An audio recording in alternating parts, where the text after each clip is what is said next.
दोस्तों, आज मैं आप लोगों को एक ऐसी कहानी सुनाऊंगी जिसमें यह बताया गया है कि भले ही एक मनुष्य अपने पूरे जीवन दान पुण्य कुछ ना करे, यहाँ तक कि पूजा पाठ भी ना करे, फिर भी उसे स्वर्ग की प्राप्ति होती है।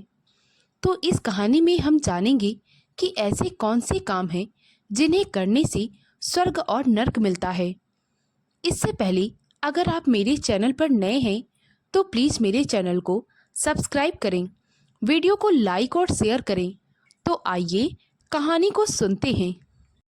एक बार एक आदमी निराश होकर एक पेड़ के नीचे बैठा हुआ मन में यही सोच रहा था कि ना जाने मैंने किस जन्म में इतने बुरे कर्म किए थे कि इस जन्म में मुझे एक पल का भी चैन नहीं।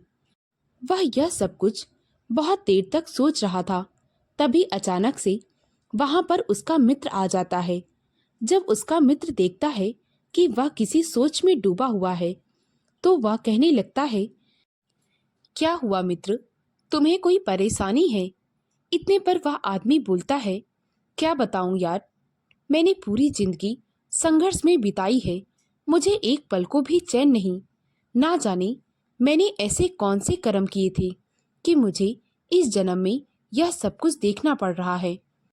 अपने मित्र की बात सुनकर दूसरा मित्र कहने लगा, मुझे तो इस बात का जवाब नहीं पता। पास के ही गांव में जंगल में एक साधु रहते हैं, तुम उनके पास जाओ और अपनी सारी समस्या बताओ। मुझे आशा है कि वे तुम्हें ऐसा ज्ञान देंगे कि शायद तुम्हारी परेशानी दूर हो जाएगी। अपने मित्र की बात मानकर वह आदमी साधु से मिलने के लिए दूसरे गांव के जंगल में पहुंच जाता है। जब वह देखता है तो एक साधु पेड़ के नीचे बैठे तपस्या कर रहे होते हैं।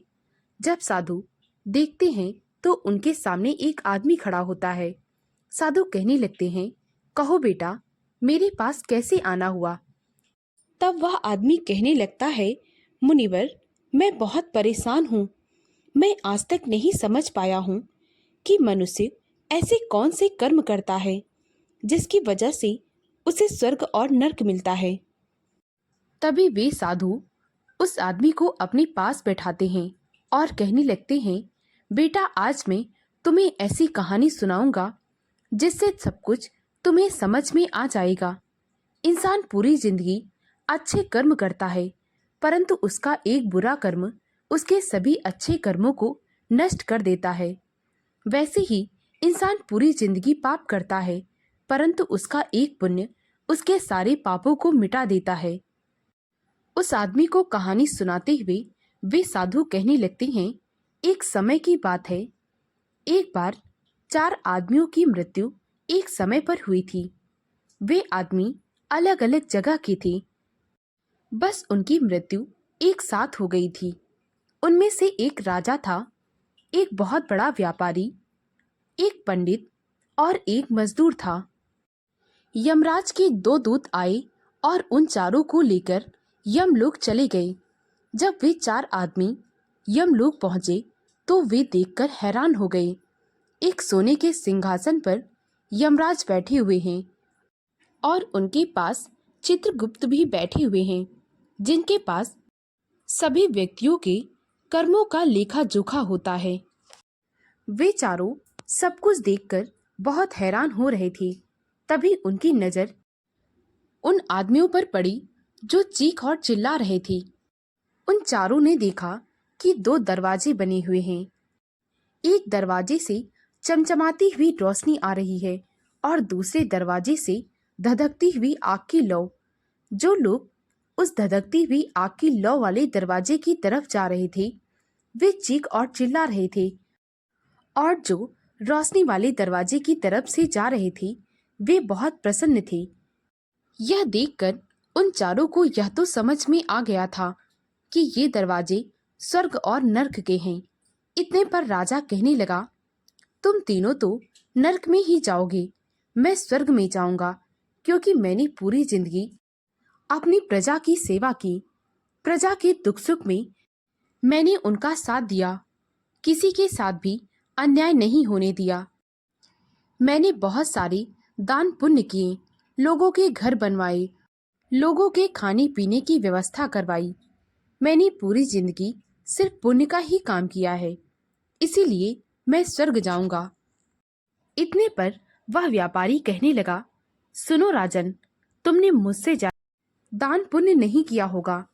मैंने अपनी पूरी जिंदगी में जो कुछ भी कमाया था उसका आधा दान पुण्य में लगा दिया, और फिर मेरे मरने के बाद मेरे बेटे मेरी आत्मा की शांति के लिए बहुत बड़ा आयोजन कर रहे हैं, लोगों को खाना खिला रहे हैं, मेरा श्राद्ध करा रहे हैं।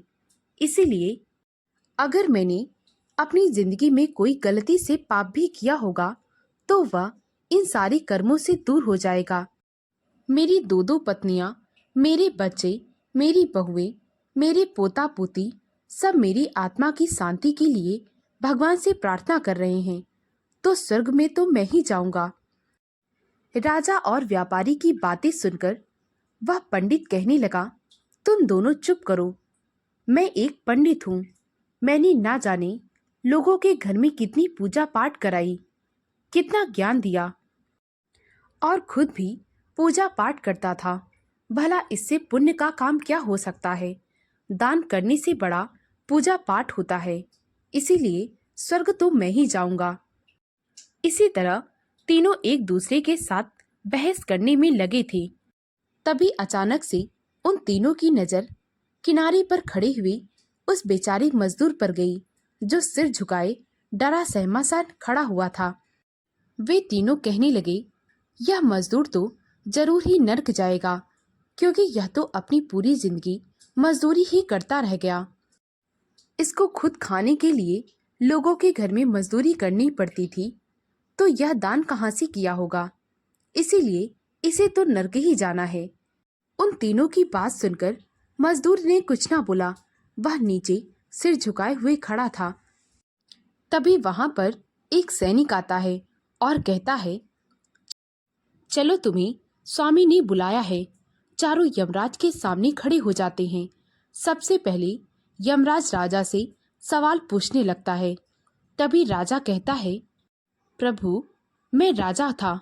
मैंने अपने पूरे जीवन बहुत दान पुण्य किए, लोगों की भलाई के लिए काम किए। मैं अपनी जनता के लिए हमेशा तत्पर रहता था। उनका दुख और सुख मैं अपना समझ के काम करता था। न जाने मैंने कितने घर बनवाए, लोगों को सहारा दिया। इसीलिए मुझे लगता है मैं स्वर्ग का अधिकारी हूँ। इतने पर चित्रगुप्त ने अपना लेखा जोखा खोला। उसमें जब चित्रगुप्त ने राजा के कर्मों को देखा तो वे राजा से कहने लगे, राजन, तुमने जो कुछ भी कहा बिल्कुल सत्य कहा, परंतु तुमने बहुत गलत काम भी किए। तुमने अपने राज्य की सीमा बढ़ाने के लिए दूसरे राजाओं पर हमला करवाया। न जाने कितने सैनिक मारे गए, न जाने कितनी पत्नियां विधवा हुई, न जाने कितने बच्चे अनाथ हुए। इसीलिए तुम स्वर्ग में जाने के अधिकारी नहीं हो। राजा चुपचाप सिर झुकाकर पीछे हट गया। उसके बाद व्यापारी का नंबर आया। यमराज ने व्यापारी से कहा कि तुम अपने कर्मों के बारे में बताओ। व्यापारी कहने लगा, हे प्रभु, मैंने अपने पूरे जीवन में जो कुछ भी कमाया उसका आधा गरीबों में दान कर दिया। मेरे दरवाजे से कोई खाली हाथ नहीं जाता था। मैंने भूखे को भोजन भी कराया। मैंने पूजा पाठ भी किए, और मेरे मरने के बाद मेरी पत्नियां और मेरे बच्चे मेरी आत्मा की शांति के लिए बहुत बड़ा आयोजन करा रहे हैं, जिसमें वे गरीबों को खाना खिलाएंगे और जरूरतमंदों को उनकी जरूरत की वस्तुएं देंगे। इसीलिए मुझे लगता है स्वर्ग में जाने का अधिकारी मैं ही हूँ। इतने पर चित्रगुप्त अपना लेखा जोखा निकालते हैं और व्यापारी के कर्मों को देखने लगते हैं। वे व्यापारी से कहते हैं, तुमने जो कुछ भी कहा है बिल्कुल सत्य कहा है, परंतु तुम यह भूल गए कि तुमने अपने व्यापार को बढ़ाने के लिए ना जाने कितने व्यापारियों के साथ गलत किया, और शुरू में अपने व्यापार को बढ़ाने के लिए तुमने अपने सामान में बहुत मिलावट की, जिसकी वजह से कई लोगों की जान भी गई। हाँ, सच ये है कि अंत में जब तुम्हारे पास पैसा हो गया तो तुमने बहुत दान पुण्य किए, परंतु तुम्हें तुम्हारे बुरे कर्मों की सजा तो मिलकर रहेगी, इसीलिए तुम स्वर्ग में नहीं जा सकते। चित्रगुप्त की ये बातें सुनकर व्यापारी भी सिर झुकाकर पीछे हो गया। उसके बाद उस पुजारी का नंबर आया। तभी पुजारी से यमराज जी कहने लगे, तुम अपने बारे में बताओ। तभी पुजारी ने कहा, हे ईश्वर, मैंने अपने जीवन में लोगों के यहाँ पे न जाने कितनी पूजा पाठ कराई, स्वयं पूजा की और फिर लोगों को ज्ञान भी दिया। मुझे लगता है इससे बड़ा पुण्य और कोई भी नहीं है। इतने पर चित्रगुप्त ने पुजारी के कर्मों को देखा तो वे कहने लगे, तुम जो कह रहे हो बिल्कुल सत्य कह रहे हो। तुमने बहुत पूजा पाठ कराई, लोगों को ज्ञान भी दिया, परंतु तुमने कभी भी सारे काम निस्वार्थ भाव से नहीं किए। अगर तुमने किसी के घर पूजा कराई है तो बदले में उससे दक्षिणा ली है। तुम लोगों के यहाँ पर पूजा पाठ इसीलिए कराते थे, तुम लोगों को ज्ञान इसीलिए देते थे ताकि इसके बदले में तुम्हें धन मिल सके। तुमने कभी भी कोई काम निस्वार्थ भाव से नहीं किया, इसीलिए तुम भी स्वर्ग में जाने के हकदार नहीं हो। वह पुजारी भी सिर झुकाकर पीछे हट गया। जब बारी मजदूर की आई तो वह बेचारा सहमा सा खड़ा हुआ मन ही मन सोच रहा था, जब इन लोगों ने अपने जीवन में इतने दान पुण्य किए फिर भी इन्हें नर्क मिल रहा है, तो मैंने तो कभी ना पूजा पाठ की और ना ही दान, मुझे कहाँ से स्वर्ग मिलेगा? मुझे तो नर्क में जाना ही है। जब यमराज जी ने उससे पूछा तो वह हाथ जोड़कर कहने लगा, हे ईश्वर, मैं एक मजदूर था। मैंने अपने जीवन में कोई भी पूजा पाठ नहीं की, कोई भी दान नहीं किया। मेरे पास तो इतना भी नहीं होता था कि मैं पूरा दिन पेट भरकर खाना खा सकूं, अपने परिवार का पेट भर सकूं।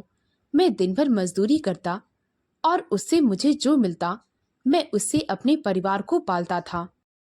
इसीलिए मुझे पता है कि मैं स्वर्ग में जाने का हकदार नहीं हूँ, परंतु आपसे एक विनती है कि एक झलक मैं स्वर्ग की देखना चाहता हूँ। स्वर्ग कैसा होता है भला दूर से ही देख लूं। इतने पर चित्रगुप्त ने कहा, क्या तुमने अपने जीवन में कभी भी कोई अच्छा काम नहीं किया?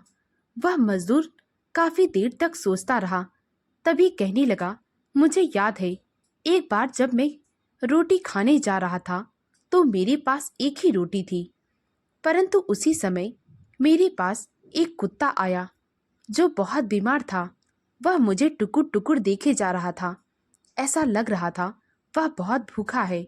मैंने अपनी रोटी उसे खिला दी और पूरा दिन मुझे भूखा रहना पड़ा। मैं भूखे ही पेट ही काम पर चला गया। मजदूर की यह बात सुनकर चित्रगुप्त ने कहा, यही तो सबसे बड़ा पुण्य है। तुमने जो कुछ भी किया निस्वार्थ भाव से किया, इससे बड़ा दान पुण्य और कोई हो ही नहीं सकता। इसीलिए तुम स्वर्ग में जाने के हकदार हो। चित्रगुप्त ने उस मजदूर का हाथ पकड़ा और उसे स्वर्ग में पहुंचा दिया। राजा, पुजारी और उस व्यापारी को नरक के द्वार जाना पड़ा। इसीलिए दोस्तों, अगर हम कोई काम निस्वार्थ भाव से करते हैं तो वह सबसे बड़ा पुण्य होता है। आशा करती हूँ दोस्तों कि आप लोगों को मेरी कहानी अच्छी लगी होगी। अगर मेरी कहानी अच्छी लगी तो प्लीज़ मेरे वीडियो को लाइक और शेयर करें, मुझे ज़्यादा से ज़्यादा सपोर्ट करें ताकि मैं आप लोगों के लिए अच्छी अच्छी कहानी ला सकूं।